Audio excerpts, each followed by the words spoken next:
अगर कोई घुसपैठिए हैं तो उन्हें अपने जो मूल उनका देश है वहां भेजा जाना चाहिए। जाइए भाई, यहां पर कर क्या रहे हैं। सुनील भाई, आखिर दिक्कत कहाँ है?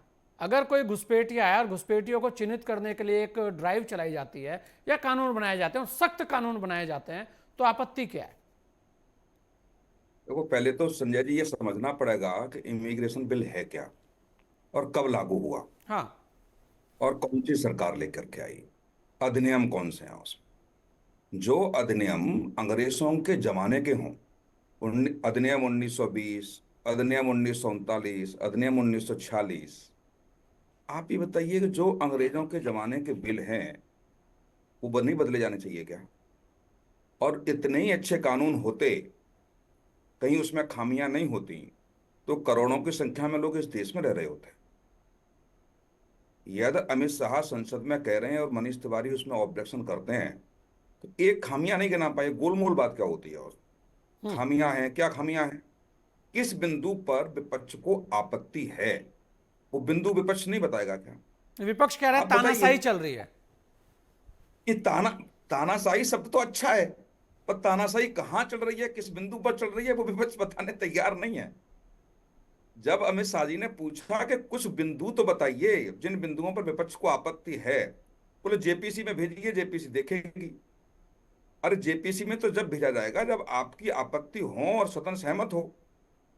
तो कम से कम आपत्ति मुझे लगता है मनीष तिवारी को बतानी चाहिए थी, ये सब गोल मोल नहीं कि ये चल रहा है देश में, वो चल रहा है देश में। और दूसरी बात, तमाम अधिनियमों को बदला गया है।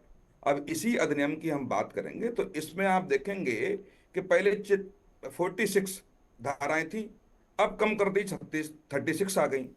26 पुरानी वाली हैं, 10 नई जोड़ी गई हैं। तो पुरानी वालियों पे तो आपत्ति नहीं होगी। अब 10 जो नई धाराएं जोड़ी हैं उन पे आपत्ति होगी। अब उस पर कौन सी धारा पे आपत्ति है?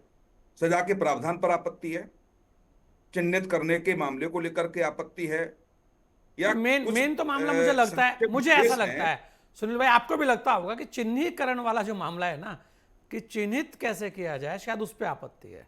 शायद, मतलब ये कैसे? हम अपना एक आपत्ति तो होगी विचार ना। रख रहे हैं जी। ठीक है, विपक्ष की बात मान ली जाए कि साहब ठीक है, चिन्हित करने पर किस बिंदु पर आपत्ति है? हाँ।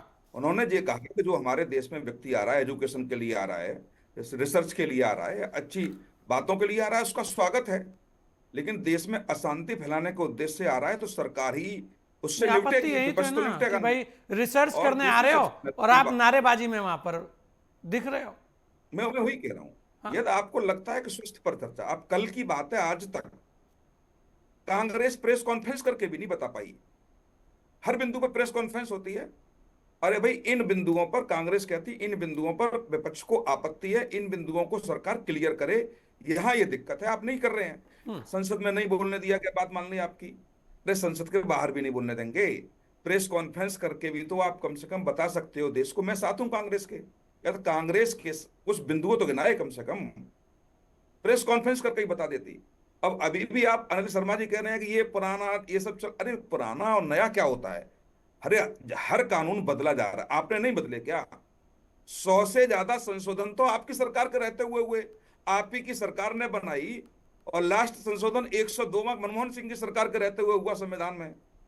तो अब आप क्या कहेंगे कि जो आपने 1951 में 50 में जो बनाए थे, आप ही की सरकार को आपत्ति हो रही है क्या?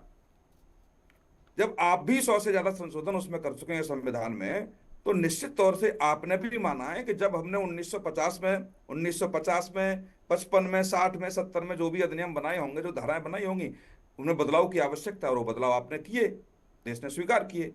और दूसरी बात, जब आपने बदलाव किए तब आपके पास बहुमत था। अब ये सरकार बदलाव कर रही है, इनके पास बहुमत है। असंवैधानिक क्या होता है? मतलब समय अरे समय पे संविधान बदलाव तो होते यही रहे। अनिल कहता शर्मा है। जी, अनिल